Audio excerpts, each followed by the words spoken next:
Okay. I got to think about how I want to intro this stupid thing. That's probably fair right there. That's probably the way I love, to I love when your heart's in it. So you can, the viewers can appreciate your passion. Yeah. Shit, were you rolling on that? That would have been a good intro.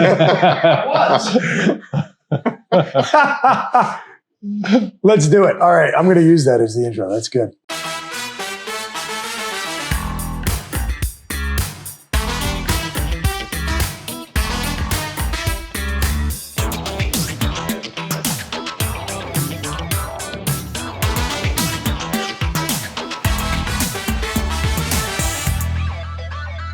All right, rolling right along, get another dub in the whiteout. You're watching the Obligatory PSU Pregame show. We're back on the road against Purdue this weekend. We're at the We Are In. I'm with my guys, legendary campus icon Mike the Mailman, Brandon Noble, Kevin Horn. I'm your fake host, Chris Buchanani. Thanks for being here with us as we get closer and closer to achieving that goal, boys. Yeah. That home playoff game. You can almost taste it at this point. Yep. You ready, Mailman? We're ready. We're ready to roll. They need a playoff game. They do. Yeah, man, we need that cheddar. Oh, yeah. Even though I recently found out, people have asked me about this. Penn State does not keep the ticket revenue. Right. It's basically like going back into the pot as if we were playing in a bowl game. Right. We don't even get to put the Utz and the Blaze Alexander ads up on the stadium. It's all college football playoff. Yeah. Interesting. Yeah, they're kind of treating it like a bowl game where you split everything, you split the band. So ticket distribution will be interesting. I've not heard not every season ticket holder might get an option to buy a ticket. I don't know, because I think they got to pretty much split them 50-50, but we'll see. Oh, yeah. That's a cool one. My lifetime commitment to not earning Nittany Lion Club points may come back. That's right. I at one point was a season ticket holder in 4 sports, and I have like 5 Nittany Lion Club points. Yeah, right. Incredible. Exactly. Whoops. Who knew? Who knew? So nice win against Washington. I think everybody felt pretty confident going in. We all picked the Nittany Lions to win, and we all, I think, were pretty close in the neighborhood on our score prediction. Yeah, I think we were. It was a good bit. They came out and did really what you wanted them to do. You know, there was a tough loss against Ohio State, a game that everybody wanted to win, but I think hopefully once the loss happened, you let it sink in that, hey, in today's day and age, right? It's a different deal. We still have everything in front of us. And I thought the team handled that really well and came out and put it on Washington pretty quick. You know, that first drive that Washington had was awesome. Like, they went down the field, just kind of marched their way down 7 minutes, and then they missed the field goal, right? And defensively, that's a win for you. You know, it is. You don't want to be on the field that long, but no points on the first drive, right? Because that also means that you're going to get the ball coming out of halftime. Yeah. So that was big. It was a good start, and then I thought the offense played really well. They looked good yesterday. Yeah, I thought that when it started, I said, they're not going to do anything in the first quarter again, but because that drive was like 8 minutes. It was so long. Yeah. So, but then that turned around quickly. It was really good. Yeah, first I'll say this about Washington, and probably if you're a Huskies fan, you really don't want our compliments or our pity at this point. Right. But when you think about the situation they found themselves in this offseason, where number one, they were loaded last year with talent that was ready to go to the next level. So they offload a bunch of skill position guys to the NFL. They lose a lot of talent on both sides of the line of scrimmage also that way. And then your head coach leaves, and so a bunch more guys jump the transfer portal. I give Jed Fish a lot of credit. I think he's done a really admirable job holding the ship together there, rebuilding that roster, and they've been competitive all season long. They didn't quit, and I appreciate that. So I think as we look forward, which of these Pac-12 teams are going to be in it for the long haul in the Big Ten, I think Washington looks to be pretty well positioned going forward. Yeah, I think so. It's kind of funny if you look at the domino effect of coaching. Nick Saban retiring essentially eliminated like 3 teams from the playoffs. Like Arizona would be in the playoff contention. Washington would be pretty good. And now Alabama's probably not going to make the playoff. Well, they probably will, but they'll find a way. But they're on the outside looking in at this point. So it's kind of funny how one coaching move like that can just change the landscape in that way. Yeah. But yeah, it was definitely the best. Take out the Kent State second half. It was the best half of football Penn State's played all year. Yeah. And it's definitely, even including Kent State, the best first half of football Penn State's played all year, which is not something they've been able to do pretty much. And it changes the whole game because you go up that much, you go into the second half and you can just, ice the game, and it's a nice smooth sailing. Not that James Franklin runs up the score, of course, as we saw almost scoring there in the last drive, but it just changes the whole complexion of the game when you can just ice it the whole second half. I said I wanted a 4 in the tens column in the final score. We were real close, Mike, real close, but didn't get there. Look, it was a great luxury to have a whole second half where you could just basically play, prevent and run the clock. Yeah. But I felt like we probably could have put more points on the board, but the kickoff return for a touchdown, obviously that was a touchdown, but it also took the wind out of their sails. I felt like you knew that all you could do was tread water and you're going to win the game comfortably. Yep. And I think once that call took that score off the board, we were just kind of shut it down. But by the way, that was also like, I'm not usually one who complains about officiating a ton. That was a terrible call. It was a bad call. I mean, they didn't really call too much the whole game. It was really not a factor, but that crew is historically terrible. I thought the targeting call that went against Washington in the first quarter was bad. I felt bad for them. That guy went off to the sideline and just threw the whole Gatorade rack. It was horrible. I felt so bad for him because it was like the first drive of the game, and he's done for the whole game. And it was literally a textbook teach tape tackle. Horrible. On the touchdown, or I guess somebody got hit in this 2 or 3 plays later. I don't know if it was Tyler Warren. I think somebody got targeted. Like the Husky defender came in and hit with the top of his helmet. Yeah. But they had already kicked the other kid out. I mean, nobody even looked at it, right? That's exactly right. So, it was. The reaction in the stadium to that targeting call was actually very muted because I think we all knew it was maybe by the definition of the rule it was targeting, but that it was just a BS nonsense. Yeah.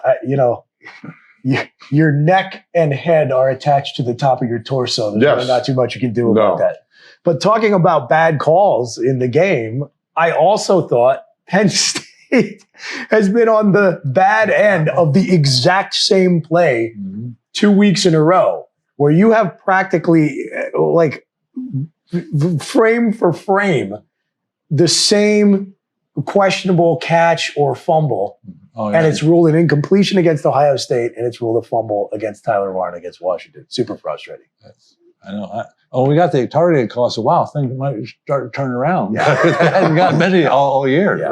You've been waiting 27 years for Penn State to get a member in good standing call from the officials against the new team, and then that was that. Yeah, not happening. I'm right, though, that you saw those. Those are mirror images. Absolutely. Yeah. How do you know what? I mean, what is that a catch or not a catch? It's as close as it gets. Yeah. And I don't know. I think we give too much credence to the call in the field, right? I think there should be a neutral party that doesn't know what the call in the field was, and they call. That's a good idea. Because I agree. Some idiot on the field, it doesn't have to be irrefutable. It's just like, what's the right call? Hey, the standard should be what's the right call, not like is there irrefutable video evidence to overrule the guy that was 50 feet away in live action. It's what you see. It should be right there. I get you, Kevin. And so if you did get a chance to see it, which because it was on Peacock, you probably didn't, unless you A, went to an IMAX theater, or B, got the Instacart hack from Kevin. Thanks for that. The crowd showed out, which was good. I think there was a little bit of concern about was there going to be a hangover from losing to Ohio State, not just from the team. I wasn't too worried about that, but I did think the fan response might be a little muted. And I know, Noble, you brought some guests in to show them Happy Valley, and we'll talk to them in the next segment about their impressions. But you feel like they put on a good show for them? I think so. I think that, an 8 o'clock kick is hard. That's a long day. And so I do think that the lots slowly filled in. Yes. I think that there was definitely, I think that's the nicest way to put it, right? You know what I mean? Is it was just kind of a slow build. You know what I mean? Again, I go tailgate with our good friend Goon, and he's in there at 8 o'clock in the morning, ready to go, right? We're literally the first people in the Letterman's lot. And then everybody, you get all set up, and everybody just kind of looks around and goes like, where's everybody else? And then it's 10:30 and you're looking around and you're kind of like, where's everybody else? And then it started to fill in. We should mention you guys were partying with Washington Huskies legend Steve Empman. Yes. For the younger folks in the audience, look him up. I mean, unbelievable college career and a number one overall pick. Number one overall pick, Outland Trophy winner. He was a guy that when I was in high school playing defensive line, like, that was the guy, right? You know what I mean? He was an absolute creature, a monster. Great dude, had a good time. but had two absolute mutants there between Goon and Steve. It was unhuman. And it was Goon's birthday. Yes, it was Goon's birthday. Yes. Nittany Lions broke the streak of losing on Goon's birthday. I know. So thanks very much. And none of you, I mean, it was, I'm sure you're having one drink an hour and keeping track. Absolutely, 100%. Keep it all safe. Exactly right. A birthday hat on or whatever he had. He did. He had a little tiara on. So, it was like a tiny tiara. So if you've seen wasn't good, Goon, but it wasn't good. Yeah, but no, it was. I thought the lots were good. I thought it was fun. It was definitely a little bit of a slow burn, right, getting into it. But again, it's an 8 o'clock kickoff. Yep, so that's what fine. do you do? Absolutely. Just show up at kickoff and make noise. Exactly right. That's what they did. You were there at 8, right? Of course. Oh, yeah, absolutely. Sure. So the last thing I wanted to talk about from that game, and it's about the crowd, was I do just want to touch on in the opening introductions, they have the players up on the video board, and then they introduce James Franklin, the head coach of Penn State football. Another round of pretty audible boos, guys. It is what it is, right? I mean, that's been like, people get all ruffled about that when people like booing Sean Clifford or whatever when he was introduced like several years back. Yeah. That's constant territory. Look, I mean, they booed him at the alma mater last year. They booed, and it wasn't even that bad. I thought it was going to be much worse, right? I actually rushed to my seats to get there so I could actually evaluate how many people booed, just because I know it bothers him, and that makes me happy because I'm an ass. So I wanted to see, and I'm not going to boo some guy in the video board. That's stupid, or in general. But it was. I mean, that's college football, man. Like that's the heat. That's the heat. I don't understand. It's all good. I don't understand. If you're a fan of football, college football, winning or losing shouldn't be relevant. He's just trying to do his job. The players are trying to do the job. If you're a real fan, you don't boo. I'm sorry. These are just people. I disagree. I think we have, and also, get out of here, Mike. That's why we keep them separated. We keep them as far apart on the table. Lick a stamp or something. And also, there's a lot of Philly fans in our fan base, right? Yes, it's like we have that inspiration as well. It's part of the territory. It's fine. The man gets paid $8 million. You can deal with it. You are literally the only Eagles fan on the planet Earth who holds that viewpoint. Probably right. But I appreciate you being a contrarian and the exception that proves the rule. Thank you. So thanks. But it does give all the tools on Twitter, like, we don't deserve this man. He has to endure all this. And when he leaves, we're going to deserve it. And all that kind of crap. So get that all the time.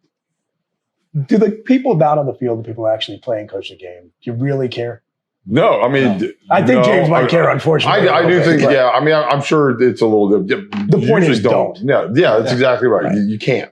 Yeah. I mean, you can't. It's like you don't listen to the radio, right? You don't read the newspaper. In theory, right, you're not supposed to do that. But every single person that has ever played or coached reads the newspaper and listens to the radio. Sure. Just don't read the comments on X. Yeah. It's just stupid. Don't listen to anything we have to say. We're all morons. Our opinion is immaterial. Like, you make 10 times 10 more money. You pay 10 times 10 more money in taxes than we make in a year. Who cares about our opinion? That's right. As far as the fan reaction, look, I don't love it, but I also really don't care at the end of the day. I think you expect so much out of people. You want them to come and create that intimidating environment. Right. You want them to contribute money to NIL. You want to buy these tickets. I mean, God knows what we're going to be paying for playoff tickets. There's a lot of investment, financial, personal, emotional. And part of trying to get that environment of everybody like all keyed up and yelling and screaming is, again, you got to get people whipped up into an emotional frenzy. Yep. And this means something in people's lives. And so part of that is it's going to get expressed in what might come across as negative ways. But if you are a true Philly fan, other than Mike the Mailman, you realize that the booing is tough love. Oh, absolutely. That comes from a place of heartfelt devotion. And when you're falling below the standard that we all want to share, I know some fan bases are going to let you hear about it. And Philly's one of them. And to Kevin's point, that's like 45% probably of Penn State's fan base or thereabouts. And by the way, the players are all getting paid now, so we can boo them too if we want. They're all making 6 figures. That's a very fair point. That's a very fair point. I do kind of struggle with that a little bit because I've always been of the opinion that with college, I never like to call out players.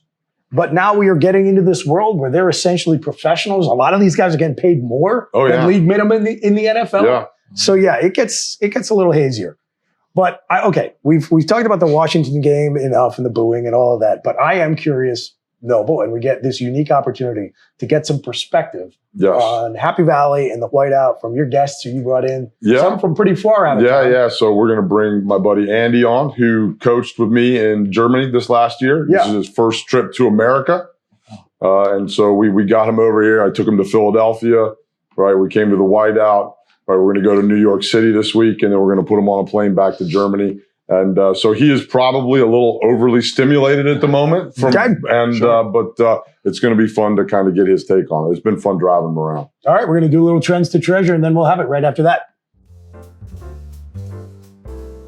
Hi, everybody. Welcome to another edition of Trends to Treasure. Last week, we went 3-0. Let's hope that trend continues this week. Mike, there were 4 games last week. Did you lose one? Yes, it's the Eagles. Which one? It was the Eagles. Yeah. I'm sure you're very happy about that. That's good. First up, we have Florida versus LSU. Florida is 0-4 in the last 4 games, 1-4 in the last 5 home games. So the play here is the LSU Tigers. Next up, we have Arkansas State at Georgia State. Arkansas State is 4-1 in the last 5 games, so the play here is Arkansas State. Our third game this week, we have Georgia versus Tennessee. Georgia is 5-0 in the last 5 games against the spread against Tennessee, so the play here is the Georgia Bulldogs. And the last game up this weekend, we go to the NFL. We have Chicago versus Green Bay. Chicago is 0-10 the last 10 games against Green Bay, so the play here is the Green Bay Packers. That's amazing. That is 0-10. So that's it for another week of Trends to Treasure. So remember, bet with your head and not with your heart. Go get them.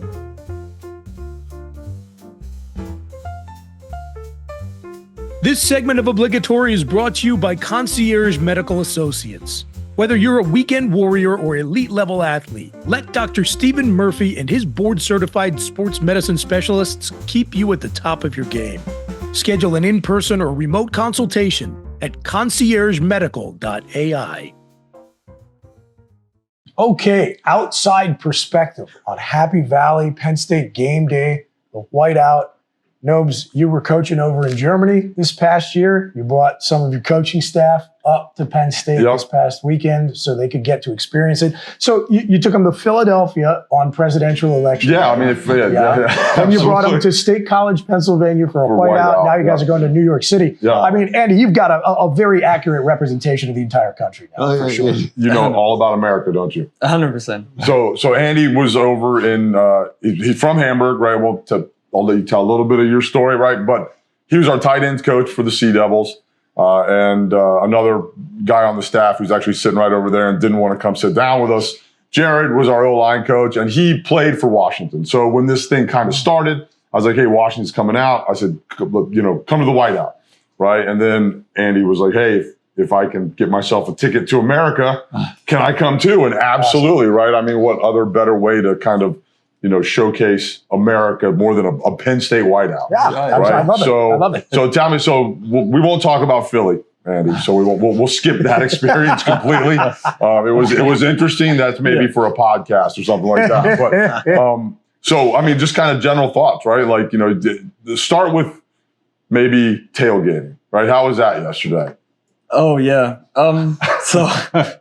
We don't have that in Europe. It's not what we do. When we have sports events, you grab a beer in a bar, you walk over there. We can drink in the streets, obviously, right? That's awesome. You just have your buddies, whatever, have a beer on the way. Some stadiums are located pretty beautifully, and we don't have huge parking lots outside because country's not that big. Yeah, that's just not a thing. And to see that and all the people, that was crazy. It was totally insane. A great experience, though. I loved it. Having a TV hanging on the side of a car, I was like, watching college football in the middle of the day.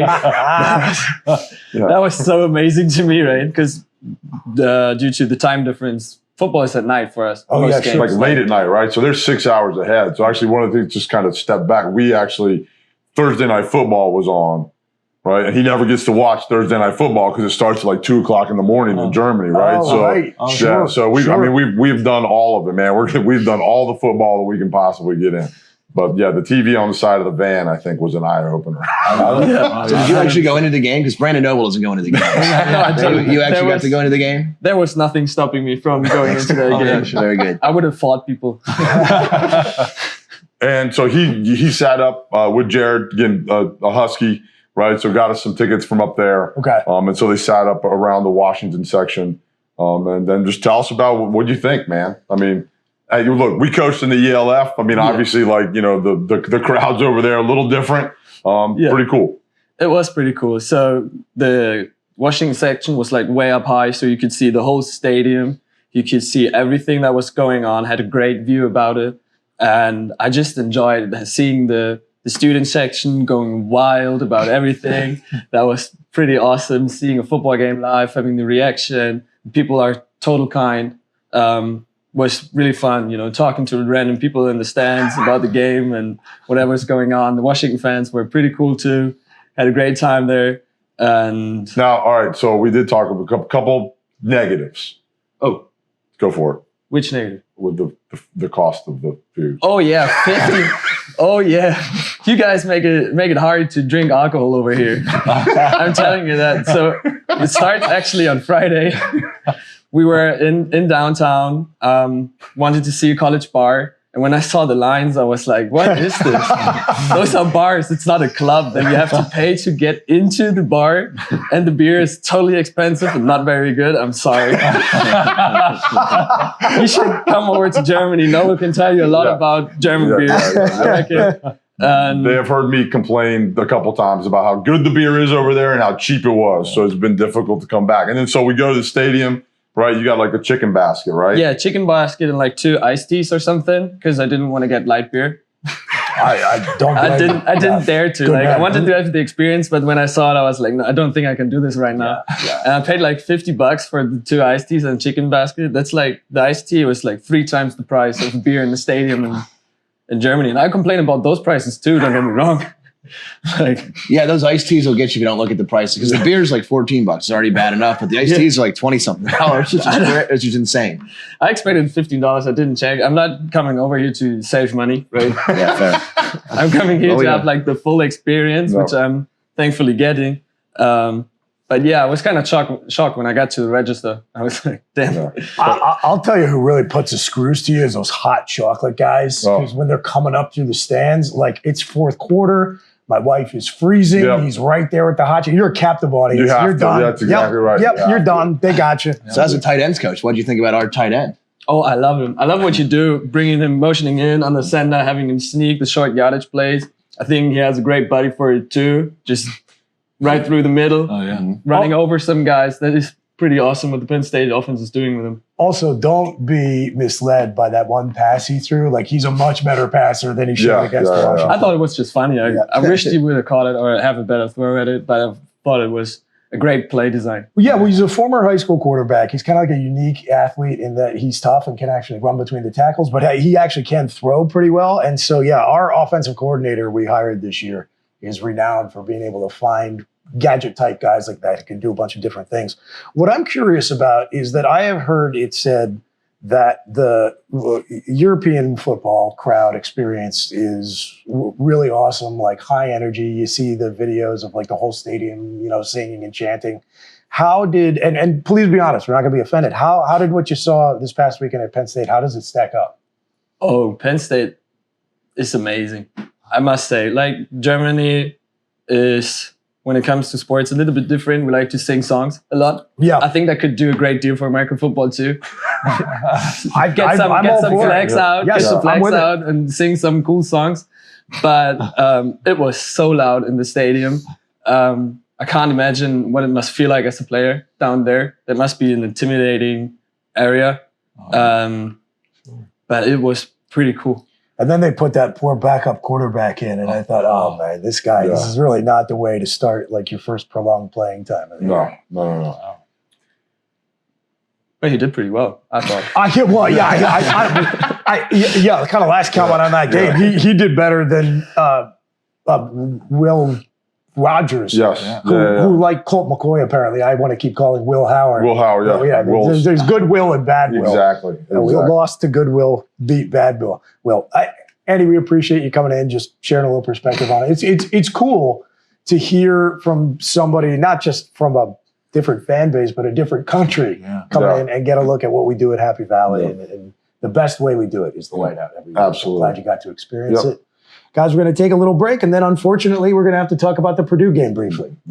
We'll be right back. Random Number Generator is brought to you by the good folks at Anti-Fragile Brewing Company. Anti-Fragile is the official beer supplier fueling the obligatory pregame show. Anti-Fragile brews incredible beer we all enjoy and recommend. And check out their Moody Culture Kombucha and fill up on Uncle John's cheesesteaks. Check them out when you're in Happy Valley at 324 East Calder Way or anytime at antifragilebrew.com. All right, random number generator. Purdue blows. Yeah. This is a terrible football team. Yeah, they're not even usually Purdue blows, but they're like sneaky, like, oh, they could sneak up on you. They could score some points or something, right? I mean, look, Illinois had to take them in overtime to beat them when they were ranked. So I was just going to say, I didn't see any of that game. I have no idea how in the world that happened. None. They have failed to score more than 10 points in the majority of their games, and most of the time they were held to 0. And they put up 49 points against Illinois a couple weeks ago. I have no idea either. It was the same time as our game, so I wasn't even watching. Yeah. But they're not even. I think it's safe to say they're definitely the second worst team in our schedule behind Kent State, and that's only because Kent State is the worst team in college football. Purdue's right behind. They're not usually the Purdue team where you're like, oh, it could be a trap. They could sneak up on you. They're like mildly competent. They're not mildly competent. They're the worst team in the Big Ten by a wide margin. Well, I mean, their head coach, they fired their offensive coordinator. And the head coach, who's been a defensive coach his entire career, is calling offensive plays. That is absolutely absurd. It's a very absurd. Very Purdue thing. They should fire him for misconduct, right? Like that's setting football back decades. It's not working out so well. No. They got blanked by Ohio State last week. You can't do that. It's like me going to Germany and walking around and trying to speak the language. Right, like it was not there. You don't have. I can barely speak English, right? You know what I mean? And to go over there and try and speak German all of a sudden, like literally, just get dropped in there in March, which is what just happened to me. Yeah, without any background in the language at all, and try and figure it out, doesn't work, right? And that's exactly what you're saying. I mean, it is malpractice. That is Ryan Walters calling the backwards Purdue offense. Yeah, that's exactly right. Unbelievable. It's horrible. Yeah. So who would make that decision to do something like that? I mean, him. Don't they know? And the athletic director, I guess. Yeah. I have no idea. You would think the AD had to know and sign off on it. Graham Harrell, he should be fired too. The AD.